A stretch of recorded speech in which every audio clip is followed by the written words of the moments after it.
आपको पार्ट 5 मोहित का सबक, जो एक शिक्षाप्रद कहानी है।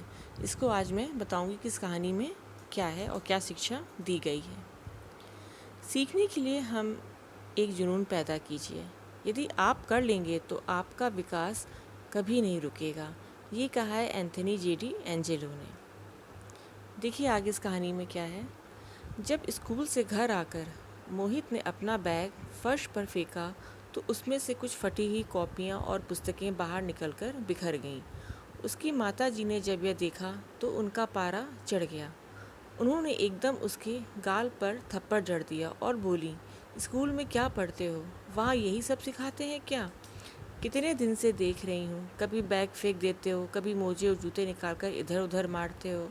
सुबह से शाम तक जी तोड़कर काम करती हूँ, तब कहीं जाकर मुश्किल से 1000 रुपये महीना मिलता है। पता है कैसे पढ़ा रही हूँ तुझे? देखो तो सही क्या हालत बनाई हुई है। कॉपी किताबों की शर्म नहीं आती है क्या? मोहित की ऐसी आदतों से उसकी माताजी बहुत परेशान थीं।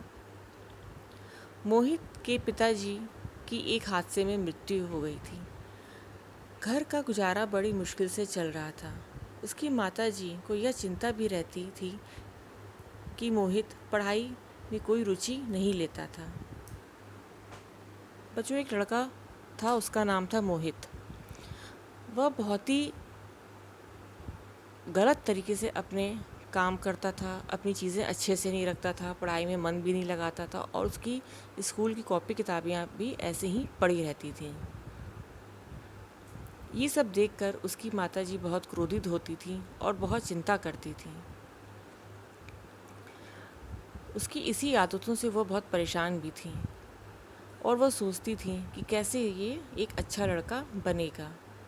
और उसके पिताजी की भी एक हादसे में मृत्यु हो गई थी और बड़ी मुश्किल से उसकी माताजी अपना खर्चा गुजारा कर पाती थी। देखिए आगे।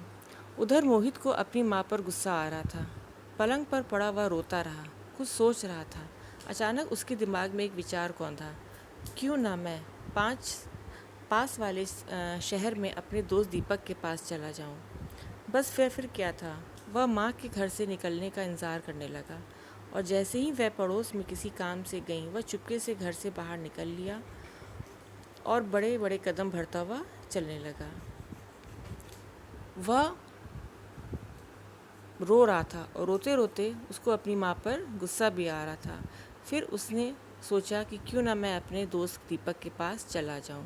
और वह जैसे ही उसकी माताजी कहीं बाहर गईं तो वह निकलकर चुपचाप घर से निकल पड़ा। कुछ देर बाद मोहित की माताजी घर आ गईं। जब उन्हें मोहित कहीं नज़र नहीं आया तो वह उसे ढूंढने लगी। फिर उन्होंने सोचा कि वह अपने किसी दोस्त के पास गया होगा, थोड़ी देर में आ जाएगा। जब उनकी माताजी